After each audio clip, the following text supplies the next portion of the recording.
Hello everybody, welcome back. It is a freezing cold January morning. Here in Texas, there's like a week a year where it actually drops below freezing, and today is one of those days. So really feeling the January vibes today. As I am feeling better, today is the first day that I have really had the mental ability to sit down and tackle and plan out my year and go through my goals. I'm going to show you how I go about doing all my goal planning and just planning for the whole year. I try to plan things out as much in advance as I can, and just looking at the whole year gives me an idea of, okay, what's the big events going on this year? What do I need to keep on the forefront of my mind? So that way when I get to planning each month, it's a lot easier to already have the priorities set ahead of time. So we're gonna dive right into my New Year's resetting planning routine.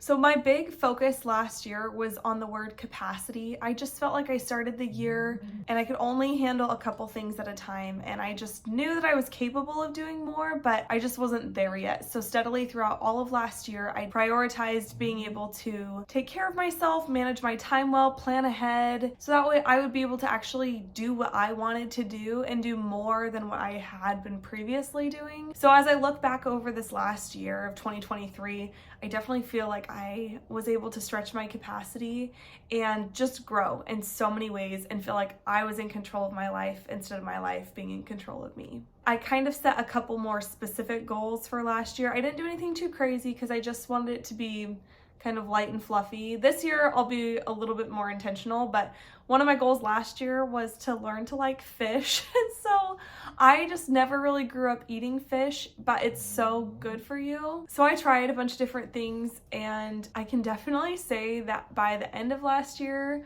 I liked fish a lot more and kind of figured out some things I liked about fish and how to cook it and things like that. So overall, I feel like I ended the year where I wanted to be with my goals.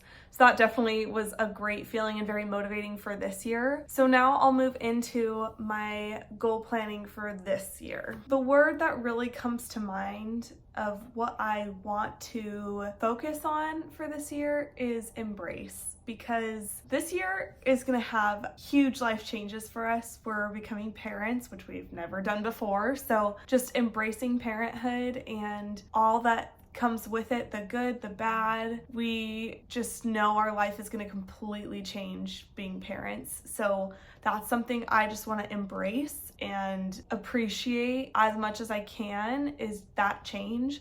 We're also going to be moving, and we have no idea where we're going to be moving to because we're waiting to hear back from schools to kind of figure out what our next phase is going to look like with our education.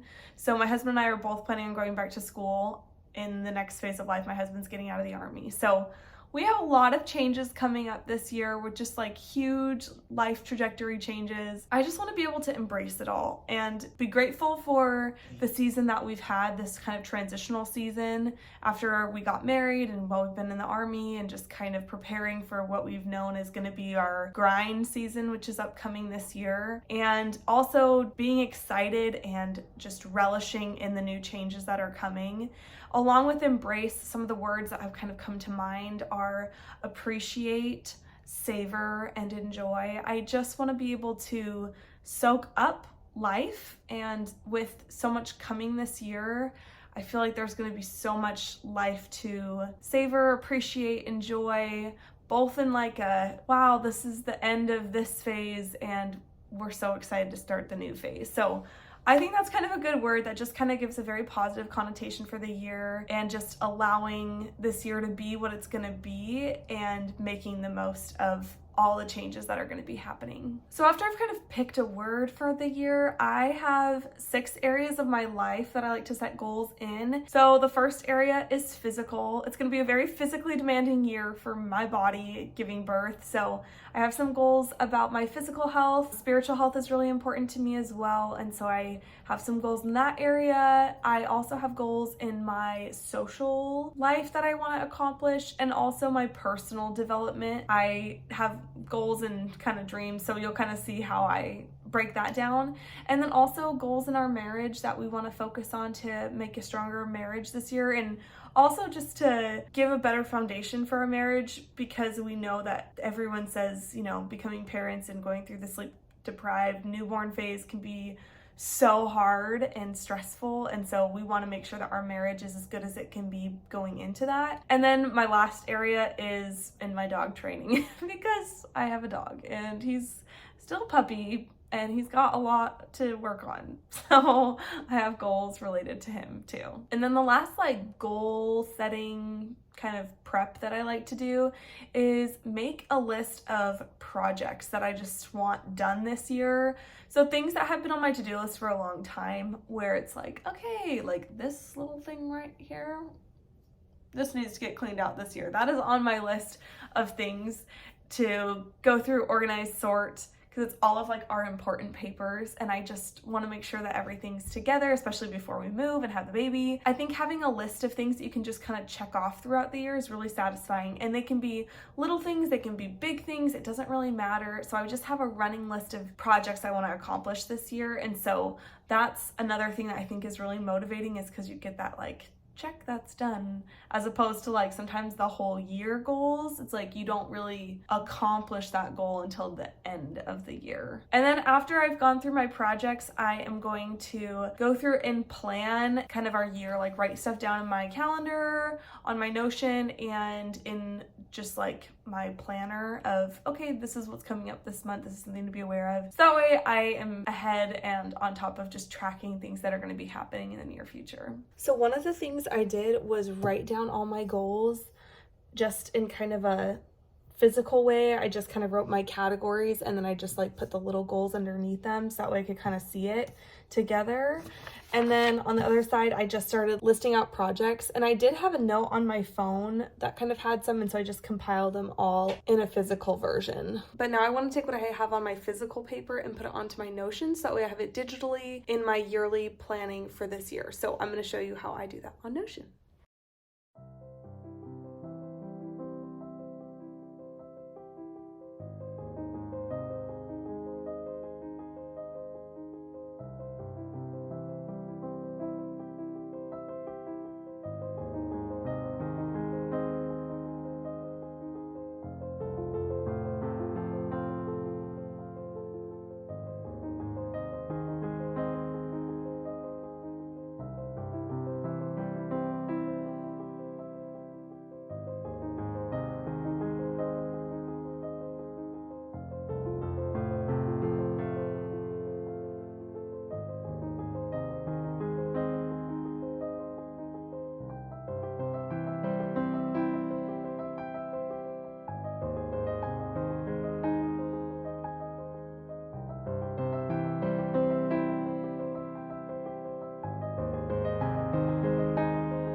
that is how I do my planning for the new year, to set some goals and intentions and priorities, and to track kind of some of the big key events of this year: weddings, births, graduations, all the big things that happen, certain birthdays. So hopefully that gave you some ideas of how you can improve your yearly planning just to feel like you're going to make the most of the year. And obviously this is the middle of January, and so you don't necessarily have to start on January 1st, but still at the beginning of the year, taking advantage of the year, I think it just really helps to think about all the possibilities. For me, I'm definitely the person where if I don't set goals, I'm just not gonna do anything. I need to take that time to think and to plan, so that way I can think, what am I capable of? What can I accomplish this year?